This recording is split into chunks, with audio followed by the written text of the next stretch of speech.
Tonight from 10th and Jackson, Q&D making it very hard on Keokuk. This is Abby Graw in front of the net at the end of the first half.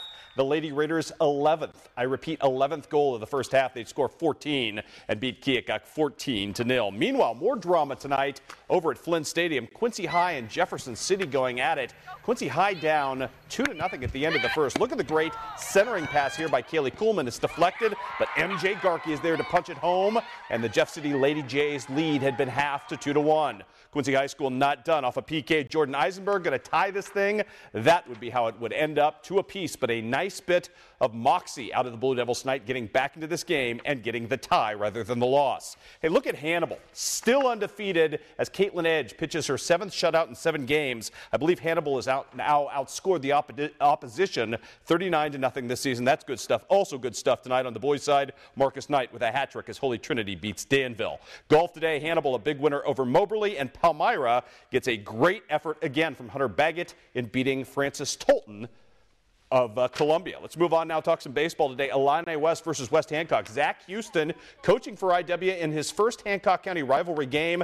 Didn't start well for his team right off the bat. Bottom of the first, Paxton Harmon hit that thing on a rope, a 2-run blast at that point, 2-0 in favor of the Titans. Now Braxton Squire would settle in nicely in the next inning on the mound, getting the strikeout here to avert any further damage, but more to come in the way of the long ball in the third for the Titans. Look at this guy, Austin Hardy, your reigning student athlete of the week, going yard to the deepest, darkest recesses of the ballpark. It's a 3-run blast, and that was the difference in the ball game as Illini West goes down to defeat. 6-2 was your final. Elsewhere today, West Central wins by one over Central. Route tonight, a winner over Triopia, 14-0. We've got Pittsfield losing to Griggsville Perry, 13-3. Great pitching effort in that one from Dryden Craven. And Beardstown, a winner over Athens, 7-5. Over in Missouri, Van Far loses to Wright City by 3. It was Monroe City getting a gem pitching effort from Grant Volrath, who struck out 14 today and had the complete game in the victory today as Monroe City wins that one 7-2 was your final there. South Shelby losing to Centralia, 11-2 would be your final. Payson Seymour today goes on the road and beats Highland. Scott Lentz was the big hero in that one with a couple of RBIs. Canton goes on the road and beats Unity 9-2. Palmyra, still undefeated, jumps all over Mark Twain today. The final in that one was 18-1. And the Scotland County boys getting a great effort at the plate today from Jacob Blessing. Beat Milan 5-4 in that game. Cordy Kiger, Scotland County's ace pitcher, got injured, had to leave the game early. That is unfortunate, but still a nice win, nice resourceful win for the Scotland County Tigers. West Hancock and Liberty girls, unfortunately those highlights not coming up, so we'll tell you in the first game of the doubleheader it was West Hancock winning 10-1. We'll try to get you those highlights a little bit later. Second game, West Hancock winning again 10-3. Griggsville Perry tonight, a winner over Payson Seymour in big fashion.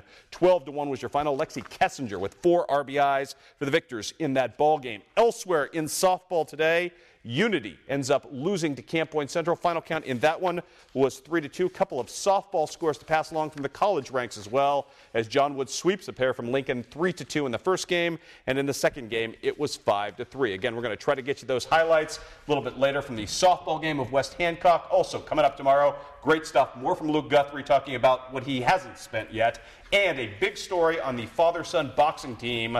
One of them 13, the other a little older than 40, who both posted victories this past weekend. Wow. Wanted to do it on the same card. Really neat story. That coming up for you tomorrow night on Sports Final. Let's try those right now. West Hancock Liberty, game number 1. Great hitting today from the West Hancock Lady Titans. It's Sydney Sawyer starting things off here with a 2-run double at that point, and it's going to get better. Allison DeWald had herself a great day pitching, great day hitting as well. She has the RBI single to come. That would extend the lead to 4-0, and then Shelby Kaler with a big RBI triple. As mentioned, West Hancock wins that first game today behind Miss Kaler's big triple right here and her great pitching effort by the final count of 10-1. Better late than never. There you go. I'm so glad we got to show that. I'm happy for those girls. Yeah, very impressive stuff. All right. Well, thank you so much for joining us. We'll see you back here tomorrow.